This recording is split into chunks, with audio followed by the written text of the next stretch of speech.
Ikipe ya Rayon Sports nyuma yo gukomeza gusinyisha abakinnyi mu ibanga yamaze gusinyisha Mitima Isaac waciye mu ikipe ya APR Football Club agaca mu ikipe ya Police FC agaca mu ikipe ya TAS, yongeyeho umunyezamu wakiniraga ikipe mu karere ka Rusizi Bonheur Hategekimana. Ubu ngubu akaba ari umunyezamu wamaze gusinyira Rayon Sports byemewe n'amategeko. Ni mu gihe ikipe ya Rayon Sports uwo mutoza Masudi Lambana Juma yaranamutoje mu ikipe ya AS Kigali, akaba amujyanye mu ikipe ya Rayon Sports ngo bafatikanye mu rugendo rwo guha ibyishimo abakunzi ba Rayon Sports kugeza ubu ngubu. Kandi bikaba bivugwa ko ikipe ya Rayon Sports igomba kugaragaza abandi bakinnyi ku munsi w'ejo, kuko aribwo bazagaragaza abakinnyi ikipe yambara ubururu n'umweru itazirwaga izina ka gikundiro cy'abanyarwanda. Rayon Sports yasinyishije Mitima Isaac wanyuze muri APR Football Club. Ikipe ya Rayon Sports yasinyishije Mitima Isaac w'imyaka ibiri, umukinnyi w'imyaka 23 y'amavuko nyuma yo gutandukana na Sofapaka yo muri Kenya. Isaac Mitima y'imyaka 23 y'amavuko ubu ni umukinnyi wa Rayon Sports mu myaka ibiri iri imbere. Kuri iki gicamunsi nibwo Mitima Isaac yahuye n'ubuyobozi bwa Rayon Sports ku cyiciro cyayo bumvikana umushahara ndetse n'amafaranga ahabwa nk'umukinnyi uguzwe. Hanyuma nawe yemera kubasinyira imyaka ibiri yambara ubururu n'umweru. Mitima Isaac muri 2020 nibwo yerekeje mu gihugu cya Kenya mu ikipe ya Sofapaka asinyamo amasezerano y'imyaka ibiri gusa, kubera kutubahiriza amasezerano byatumye umusore atandukana na Sofapaka ku bwumvikane ku mpande zombi, ndetse anahabwa igipapuro kimwemerera shakira indi kipe aricyo bita release letter. Mitima Isaac yatangiye umupira w'amaguru mu karere ka Kayonza, ahava yerekeza mu ikipe ya PPNL yavuyemo ajya mu Ntare, naho ahava ajya muri APR Football Club imutiza Polisi yagiriyemo ibihe byiza, nyuma ahava yerekeza hanze y'u Rwanda mu ikipe ya Sofapaka. Kugeza ubu ikipe ya Rayon Sports yamaze no gusinyisha umunyezamu wa Espoir Bonheur Hategekimana waciye mu ikipe y'Isonga agaca mu ikipe ya Kiyovu Sports, akaza kuva mu ikipe ya Kiyovu Sports yerekeza mu ikipe ya AS Kigali, atatinzemo ajya mu ikipe yo haruguru y'ishyamba ya Espoir.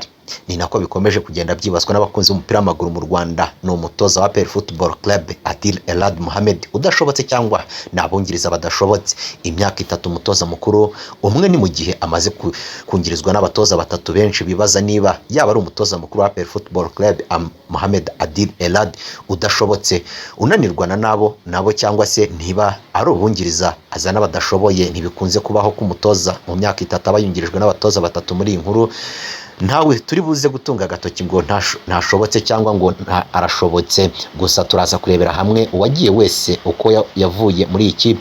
Umunyamaroc Adil Elad Mohamed muri 2019 nibwo yagizwe umutoza mukuru wa APR Football Club. Icyo gihe yazanye Dr Nabil Beklaw nk'umutoza wungirije, ariko inshingano ze ahanini kwari ukongerera ingufu abakinnyi fitness coach. Ni umutoza wafashije ikipe cyane mu mwaka w'imikino 2019-2020 aho abakinnyi bakiniraga ikipe bavugaga ko akora ibyo azi, ndetse ko yanabafashaga umutoza Adil ku buryo begukanye shampiyona badatsinzwe umukino n'umwe. Nubwo ikipe yatsindaga ntabwo byaje kurangira neza, kuko uyu mugabo yaje kugirana ikibazo n'umutoza mukuru ku buryo atari no kugaragara ku mukino wa APR Football Club yari yasuyemo Espoir wagombaga kuba tariki ya 15 Werurwe 2020, ariko ntiwaba kubera icyorezo cya coronavirus.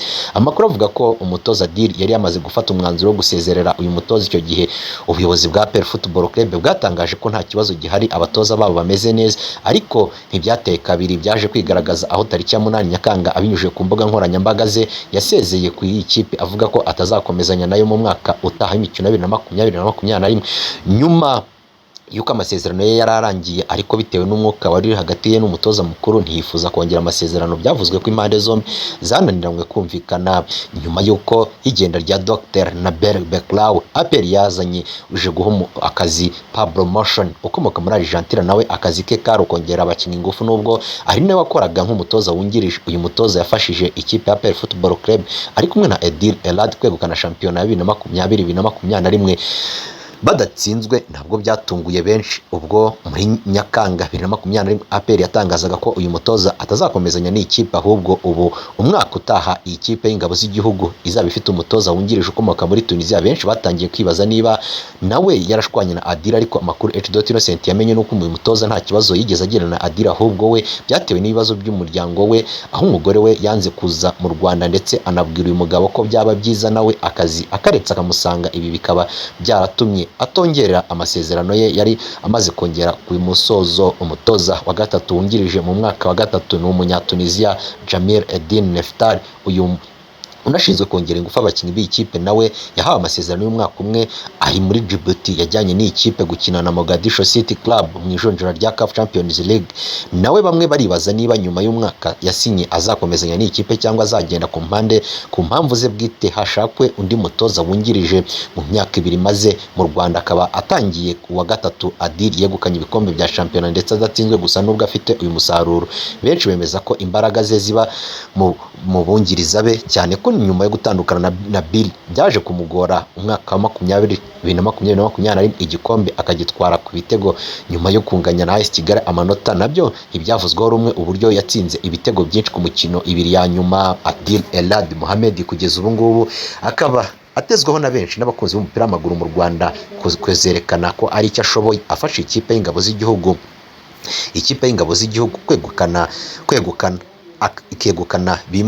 ikegukana bimwe mu bikombe bikinirwa hano mu Rwanda. Abenshi bakomeje kwibaza ikiri inyuma y'uko umutoza Abdou Kiriwanzenze, umutoza wa Bugesera FC, kuki ari we werekeje muri Djibouti gufasha umutoza Adil Elad Mohamed. Bivugwa ko ahembwa amafaranga arenga miliyoni 28 z'amafaranga y'u Rwanda, ariko akaba afite ibyangombwa bitamwemera gutoza ku mugabane wa Afurika mu mikino ya CAF Champions League.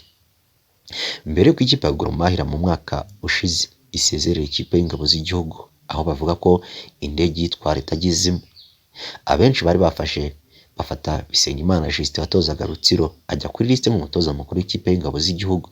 Abenshi bakomeje kugenda bibaza ku cyaba kiri inyuma y'ibi byose.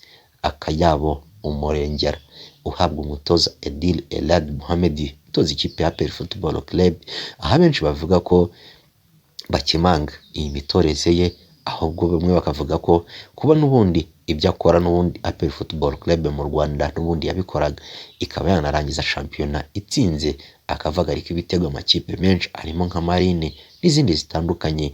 Ati rero kuba byavuga ko Adil Elad Mohamed yaba n'ubundi ibyo abikora n'ubundi ni ibisanzwe, kuko icyo yari yitezweho ari ugufasha ikipe y'ingabo z'igihugu kugera ikirenge mu cya Rayon Sport, ikaba yagera mu matsinda kuko ikipe y'abaturage itazirwa akazina ka gikundiro cy'abanyarwanda.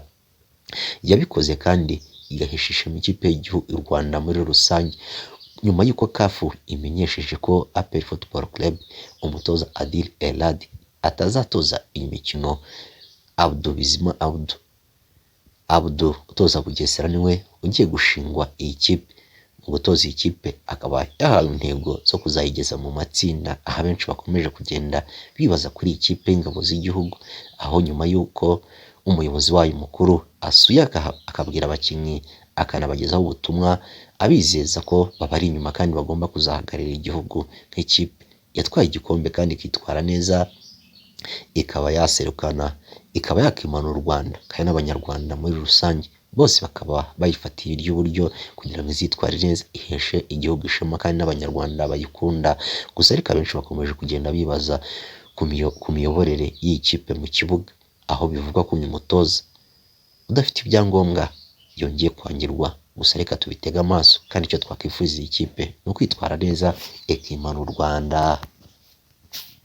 Ikipe ya Rayon Sport nyuma yo gukomeza gusinyisha abakinnyi mu ibanga, yamaze gusinyisha Mitima Isaac waciye mu ikipe ya APR Football Club, agaca mu ikipe ya Police FC, agaca mu ikipe ya TAS. Yongeyeho umunyezamu wakiniraga ikipe yo mu karere ka Rusizi Boneri Hategekimana. Ubu ngubu akaba ari umunyezamu wamaze gusinyira Rayon Sport byemewe n'amategeko. Ni mu gihe ikipe ya Rayon Sport uwo mutoza Masudi Lambana Juma yaranamutoje mu ikipe ya AS Kigali, akaba amujyanye mu ikipe ya Rayon Sport ngo bafatikanye mu rugendo rwo guha ibyishimo abakunzi ba Rayon Sport kugeza ubu ngubu. Kandi bikaba bivugwa ko ikipe ya Rayon Sport igomba kugaragaza abandi bakinnyi ku munsi w'ejo, kuko aribwo bazagaragaza abakinnyi ikipe yambara ubururu n'umweru itazirwaga izina ka gikundiro cy'abanyarwanda. Rayon Sport yasinyishije Mitima Isaac wanyuze muri APR Football Club. Ikipe ya Rayon Sport yasinyishije Mitima Isaac w'imyaka 2, umukinnyi w'imyaka 23 y'amavuko, nyuma yo gutandukana na Sofapaka yo muri Kenya. Isaac Mitima y'imyaka 23 y'amavuko, ubu ni umukinnyi wa Rayon Sport mu myaka 2 iri imbere. Kuri iki gicamunsi nibwo Mitima Isaac yahuye n'ubuyobozi bwa Rayon Sport ku cyiciro cyayo bumvikana umushahara ndetse n'amafaranga ahabwa nk'umukinnyi uguzwe. Hanyuma nawe yemera kubasinyira imyaka 2 yambara ubururu n'umweru. Mitima Isaac muri 2020 nibwo yerekeje mu gihugu cya Kenya mu ikipe ya Sofapaka asinyamo amasezerano y'imyaka 2 gusa kubera kutubahiriza amasezerano